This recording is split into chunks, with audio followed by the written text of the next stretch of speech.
नीट लक्ष द्या.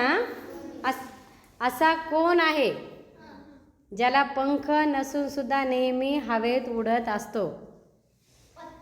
असा कोण आहे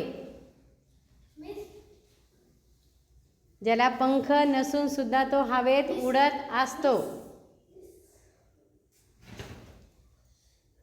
हां, ओमकार नाही. माझ्या प्रश्नाकडे नीट लक्ष द्या. असा कोण आहे ज्याला पंख नसून सुद्धा तो हवेत उडत असतो? नाही. हां, सूर्यवंशी. देवाला उडताना पाहिलं तू? हां, स्वराज. शाबाश, क्लॅप करा. एकदा उघड टाकून सांग काय म्हणला.